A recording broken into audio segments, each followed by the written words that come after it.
this afternoon session on machine learning. First of all, I would like to thank the 4 speakers for having accepted our invitation. It's a great pleasure for us to have them as speakers here. And you will see that the talks are very different on various topics of machine learning. And we will start with the talk of Florent Perronnin, who is currently with Facebook AI Research, but he was previously at Xerox Research. And we will present some stuff on image representation that he did during his, when he was at Xerox Research.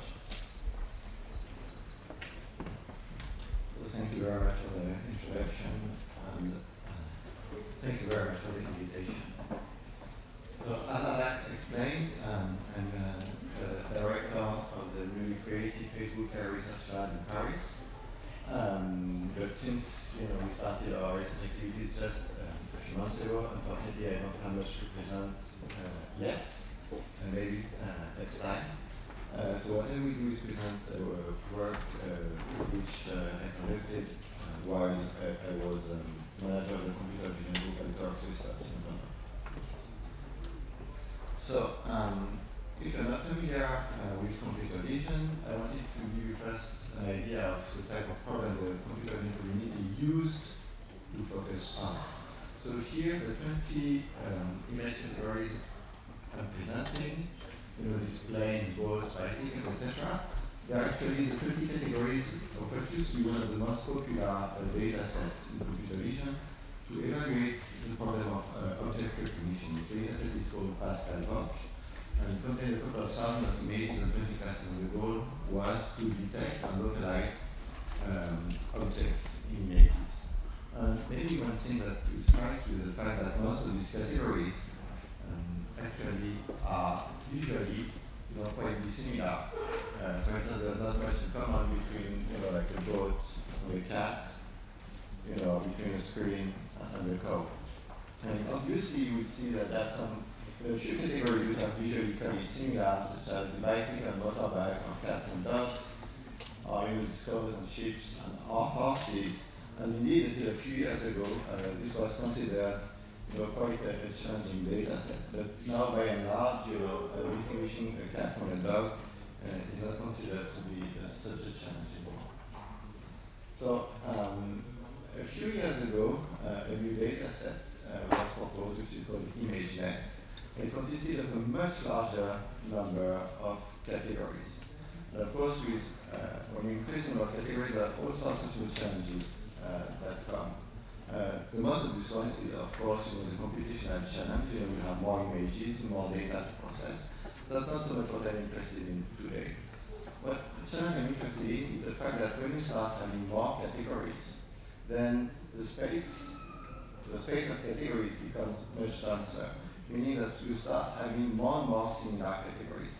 So if you take the example, for instance, of the ImageNet data set, if you take just dogs, you will find actually something like 200 breeds of dogs, and that's like just dogs, but you will find also hundreds of species of birds, few kinds of cats, etc., etc. And as you can guess, distinguishing these categories is much more challenging. So today, what I'm interested in is not the fact that we have more data, but that we have denser categories.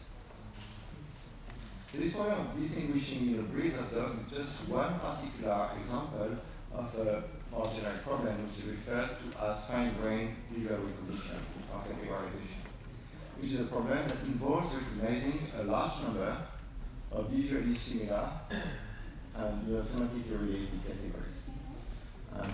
Type of fine-grained problem that you can encounter includes classification of species of animals, of flora and plants, but also the classification of brands and models of cars. Obviously, these classification problems are much higher practical value than distinguishing a cat from a car, I would argue. Especially it has application in electronic field guides. This would have, if you were able to recognize images with your cell phone of plants or birds, this could have a lot of value in terms of education. Also in terms of e-commerce, like the ability to take the picture of the product and looking at very similar product, has a lot of value. Now, what are the challenges which come with fine-grained categorization? Well, here I show you an example of two classes of, like cars. And these two classes actually, were extracted from a competition which was held in 2013, which was called LTCon. The goal of this competition was to distinguish different types of either planes, birds, shoes, cars, and I think it was dogs. So it's obvious that like distinguishing such categories is really a very challenging problem. And why is it so? Well, at least I can give you two reasons. First, because the ability to recognize these categories will rely on needed details and very localized details. If you take these two models, which by the way know the name of, you will see that the difference, by and large, the shape is very similar. The difference is just some very fine details on the front of the car or the shape of the lights. So what I will present in a few minutes, is a solution we propose to this problem, which is based on designing invariant representation. So who to build invariance in a model so that these needed details, which could be easily lost in a sea of irrelevant information, put to ensure that they contribute meaningfully to your final representation. And the second challenge, which is a direct consequence of this first one, is that labeling this data set, obtaining label training data to train and fine-grained image categorizer is really challenging. Why? Because it requires expert annotation. You cannot just put these images on Amazon Mechanical Turk and expect your average user to label them correctly. And so, one characteristic of fine-grained data set is that in most cases you have very little training data per category. A handful of training samples, maybe a few times, but that's really tough. And so what we will discuss then is how to address this problem, and by learning, how can you learn invariant representation even when you have little label training data. And although what I will say is always in application to visual recognition, I think that most of the conclusion at the end of this talk are still largely valid for other fine-grained problems in the domain, for instance, such as speech. So I will discuss these two topics during this presentation, which are based on two Federation papers we had. In the first one, I will start with how to have, how to design invariant representation, invariant visual representation. So as I say, really in fine-grained categorization, in most cases, your information that enables distinguishing two very similar categories will be extremely localized. It will represent a very tiny fraction of your image. And the vast majority of your pixels is pretty much irrelevant. So how to ensure that this very small fraction contribute meaningfully?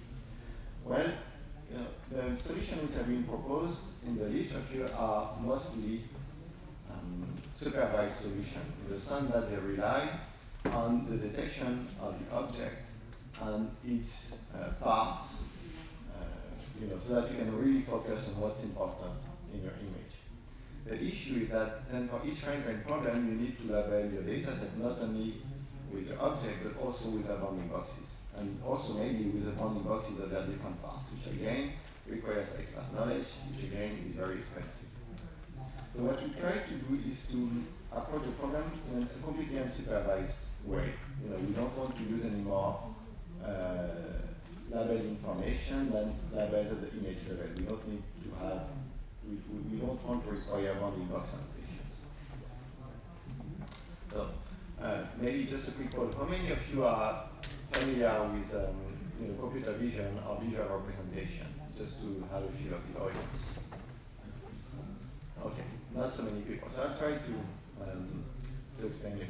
So here what you have is typical, image, like representation pipeline. So the goal is, given a set of pieces, to extract a representation for your image so that this representation can then be classified with simple machine learning tools, such as the vector machine. And like the typical steps to extract representation involve extracting some small image patches, from your image, then encoding them. Encoding meaning in this case, transforming your embedding your image patches into a higher dimensional space, such that similarity in this space reflects, let's say perceptual similarity, and then aggregation. Okay, so your encoding step, is this function that takes an image patch x and then like transforms it into by xi. And examples of encoding, include, for instance, by the visual world, the Fisher vector, VLAD, etc. They are all operations which take an image patch and then transform it into another space. And then you have this pooling operation here that aggregates all your, image, your patch level representation. And what's the goal of this pooling mechanism? It's twofold. First, you might have a variable number of representation, depending, for instance, on the size of your image, and the pooling mechanism transforms this variable number of representation into a fixed representation. The second benefit is that it creates some, it makes representation more invariant, especially by making it more robust to noise. Okay? So in this case, I will take the encoding operation for granted. This is not what I will be discussing. What I will be discussing is this other step. Given this set of patch level representation, how can I turn it into a single representation such that even a rare representation contribute meaningfully in the end? Well, you have two very dominating, or maybe, like perhaps last comment. Here, like this pipeline which I presented, nowadays is often referred to as, like shallow representation. What's really popular these days is, like deeper representation based on, for instance, convolutional neural networks. Actually, convolutional neural networks and deep networks are largely based on the same, encoding and pooling operation.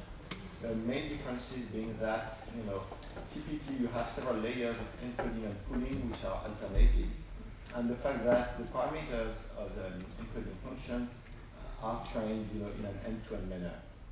But what I will say, I believe is still, largely valid for deeper representation. So the two most popular pooling strategies are more, but here I'm simplifying a bit. The sum pooling strategy, which simply involves, summing all your patch level representation. It's very, one of the benefits is that it's really applicable to any embedding function. It's very easy to apply. The issue is that it's easily overly influenced by frequent descriptors. If you have, for instance, like let's take this example of a bird image. You have a lot of background. Then this background will typically, really over-influence your final representation. And you have post-processing strategies to avoid, this phenomenon of, background overly influencing representation, such as, like power normalizing your representation and like compressing the range. The issue is that all these, heuristics are heuristic. They're not, always based on some mathematical framework, and so it's hard to understand exactly, where they're working. The second, very popular strategy is max pooling, which involves for each dimension, taking the max value or the max of the absolute values of your embeddings. This solves largely, the problem that I mentioned earlier, the fact that if you have many times the same embedding, if you have many patches which are similar, which lead to the same embedding, then, they will not, take annotation power, they will, not contribute more, than if you had a single item. The issue is that it's only applicable to, certain types of representation. Basically, a representation which encodes the association between a patch and a prototype of a patch. This is known, for instance, as a bag of visual words.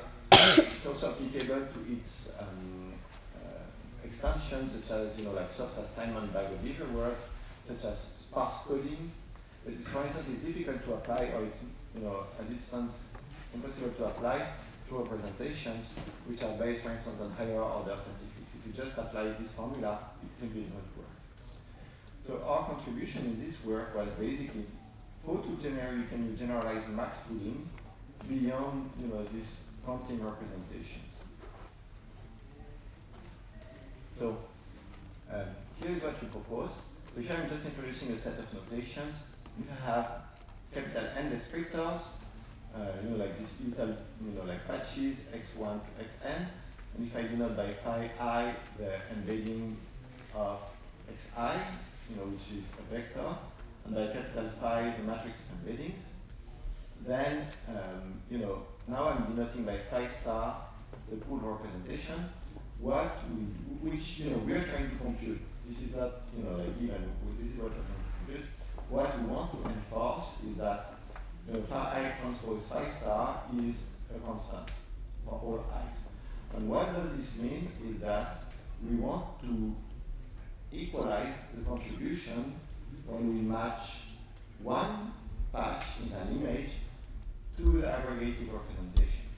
And actually, if you're familiar, with the bag of visual word representation, so like this representation, when you have a bag of visual words, what you typically have is like a vector of all zeros and just a single one, which is the index of the closest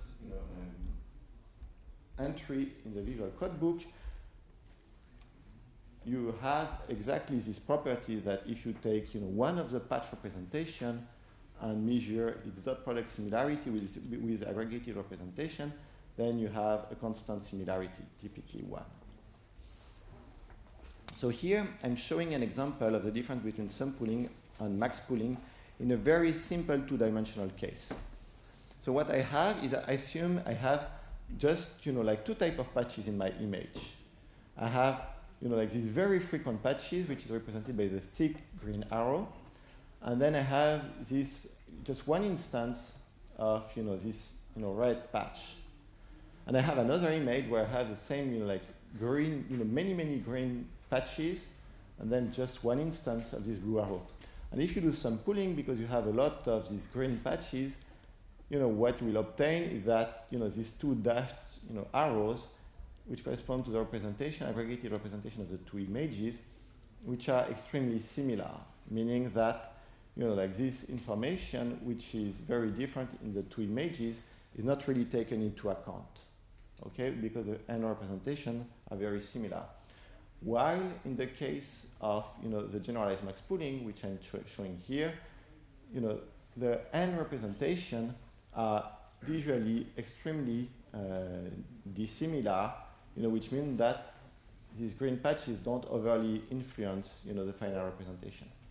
So here in this image, you can see this, like property that if you take the dot product between the final representation and, like either these patches or these patches, then you have, the same quantity. So, like this property, here you can rewrite it, if we set C, the constant equal 1, you can rewrite it as a system of capital N linear equation with the unknowns, and then you can turn this into a least square regression, and you have, typically this solution, you have a closed form solution, which is your aggregated representation is, the pseudo inverse of the transpose of this matrix times a vector of 1.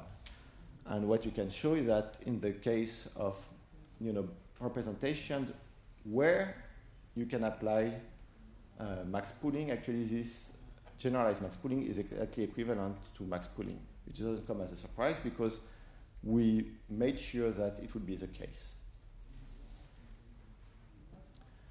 Okay, I think I'll skip this slide. I think what's more interesting to show is this problem. So I showed you, one way to compute your, pooled representation, but actually, like if you look at this formula, actually, what you can show, since 5 star is equal to the minimum of this, what you can do is apply the representer theorem and show that your visual representation, your final aggregated representation, is a weighted average of your individual representations. So I won't show you the formula for these weights because it's not really important. What's important is that now what we can do is visualize in an image the weights which are given to each of the different patches. So that, like what we did here is that for each pixel in the image, we summed, the value of the patches it belongs to, so that, we can see where, more weight is put and less weight is put. And what you can see is that, like for all these images of bird, by and large, all the weight is put, on the bird, on the part, which are, most discriminative. For instance, here, the background is largely discounted, while here, you can see that even the belly, which has a very uniform color, is not taken so much into account. And on the other hand, the head, which is quite discriminative, with this, stripe pattern, has a large weight. Okay. And again, remember that this is completely unsupervised. At no point did we teach to our algorithm, what was supposed to be important for human or not. It's just, like putting some weight so that, all the parts in an image, even those which are rare, are discriminative. And if you're familiar with the notion of attention mechanism or saliency, actually all these maps, should be somewhat reminiscent, of, like this attention mechanism. And actually, although I won't speak about this now, what we showed in a different work is the fact that, these maps are extremely good at predicting, where people would typically look at an image.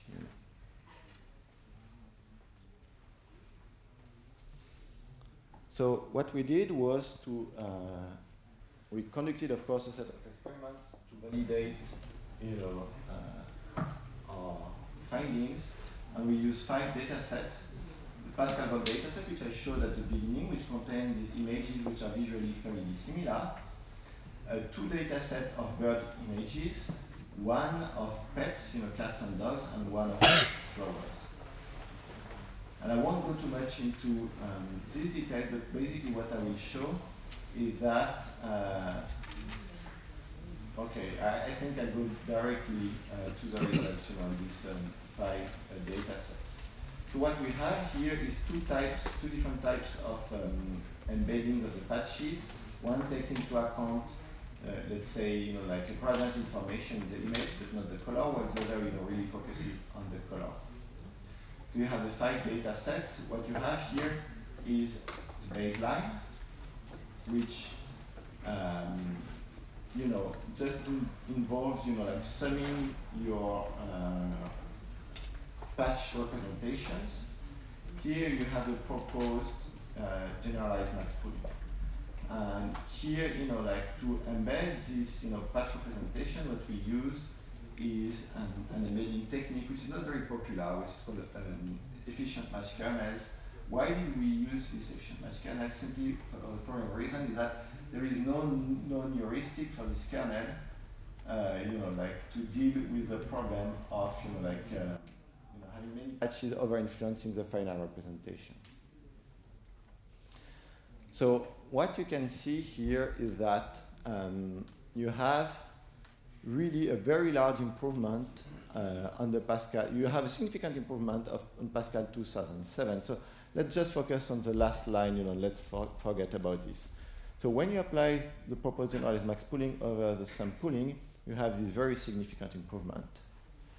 But then, when you do it on the fine-grained data set, you really have a huge improvement, which someone validates the fact that, like choosing the correct pooling strategy is much more important in fine-grained problems where only a very small portion of your image accounts for the class discriminability. And then you have large improvements on for the different types of embeddings. So here, what I will show is results for another type of embedding, which is known as a Fisher vector, which we contributed to popularize when I was working in Xerox research. And here, again, let's focus just on the last line. Here, what you see is like results for the baseline, like sum or average pooling. Here, is like one way to deal with this, with the problem of sum pooling is, like to power normalize your final representation. It's one of these heuristics I mentioned at the beginning, where we don't necessarily know exactly, why it works. I mean, we have a good idea, but it's only intuitive. There is no real, like a good mathematical reason behind. And here you have the results for the proposed, GMP approach. And what you can see is that there is a significant improvement of the power baseline over the non-power baseline, meaning that it's important, of course, to deal, with this phenomenon, especially in fine-grained problems where you have a larger improvement. But we still get a sizable improvement of GMP over the power baseline. And again, the improvements are typically, larger, at least can be larger for fine-grained problems than for non-fine-grained problems. Okay, I will just keep this. So just in summary, to conclude this part, what we propose is a way to generalize max pooling, which is applicable to any embedding function. And we believe it is particularly well suited for fine-grained problems, whether it's in computer vision, or again, in other fields where, like in speech processing, where you need to, or in NLP, for instance, when you need to aggregate, atomic representation into a unique representation, it can lead to large improvement over, like simple sum pooling, and even when you use, like the power heuristic. And actually, what I didn't show, but it's not as important, that you can combine power heuristics with, this GMP approach, this generalized max pooling, and get additional gains. And something we haven't done yet, but we definitely love to explore now, is, can you apply the same strategy in deeper architecture and combine it, especially with an end-to-end learning strategy. So that concludes my first part. Now I will move, to the second part, which is, so here, we made the representation invariant by having, like by designing the pooling mechanism to make it invariant. Now I will be discussing, how to learn, from the data invariant representation. So obviously the simplest way to learn invariant representation, whether it's in vision or in speech or another problem, is to feed your learning algorithm with many, many, many training examples showing all the possible variations of your data. The issue is, as I mentioned earlier, in fine-grained problems, you typically have very little label training data because it's costly to collect. So how can you get more data with less data? One very popular strategy in computer vision, but also we see it applied in more and more fields, is data augmentation, where basically what you do is you take your training samples and then you perturb them slightly to create more and more variations of your data. It's applied in images, but it's applied also, for instance, in speech, where you can add, for instance, noise to your training samples. Of course, there are challenges associated with data augmentation. First, you have to choose informative transformation. If you do very small perturbation of your data, you will just increase the training cost by adding more samples, but then you will not add any information to your training set. On the other hand, if you do like very dramatic transformation of your data, you might make the problem significantly more difficult. Think, for instance, of the problem of recognizing digit. If you do like a horizontal flip or let's say vertical flip of your image, you know, a 6 might turn into a 9, and that's definitely not something you want to have. So how to choose good transformation is really not easy. And then another problem is also how to choose a compact set of transformation. The more transformations you have, the higher the computational cost at training time, but also, as I will show, at test time. So it's really important to have this compact set of transformation. So our solution that we propose is to have a large number of transformations. We're not picky. We take, you know, like even very extreme transformations, and then to greedily learn the set of transformations that maximizes accuracy. Let me show you an example. So in our work, what we did was, you know, consider many transformations, such as, you know, of course, left-right flips is an obvious one, but crops, homographies, scale transformation, colorimetric transformation, compression, rotation, etc., for a total of 40 transformations. And also, what we did was consider, you know, like what we call order 2 transformation, which means combination of simple transformations. So an example, for instance, for this, you know, image of a shark, you know, you see variations both, you know, in color. For instance, here, you know, here you have like a sort of zoom. You have some rotations, also slight rotation, etc. And then, you know, when you have all these transformations, what we propose is to have this iterative transformation pursuit algorithm that greedily selects the next best transformation. So that might look a bit complicated. Actually, it's really easy. What you first start, you know, is, you know, just you start with your original images. You don't apply any transformation. And then what you do is, for each possible transformation, you transform your images and you try to add them to your training set, okay? And then you train your classifier and you see, you know, how much the performance improves. And, you know, like at the end of one iteration, what you add to the set of active transformation is the transformation that leads to the largest improvement in performance. And then you iterate, you know, you try again, you know, to add another transformation, and you pick the one that leads to the largest improvement. Very easy. And actually, you know, one thing might not be obvious, but if you're familiar with multiple kernel learning, this can be understood as it's a very simple multiple kernel learning algorithm where each kernel would correspond to a different transformation of your data, and where, you know, the learning procedure would involve adding greedily new kernels to your you know, set of active kernels. Then this is a basic idea, but we had different ways, you know, to improve on this basic idea.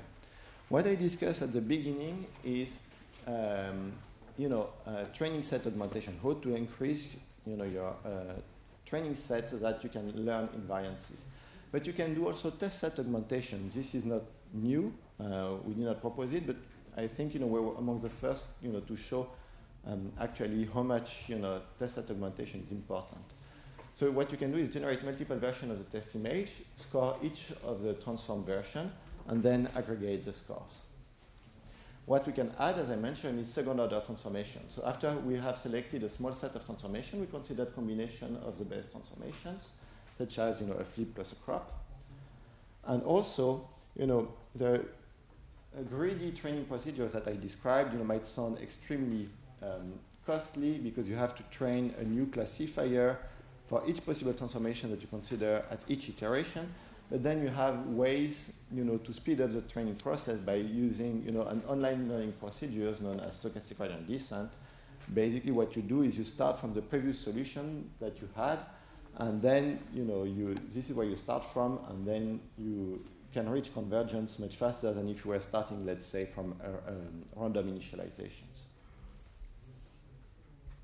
So again, we reported results on you know, like different fine-grained data sets, especially the birds data set, and also, you know, this ImageNet, you know, data set which contains 1,000 classes, but here we restricted. We use only 30 training images per class, you know, to simulate the case where we have little training data, and I'll just keep all this. So let me see.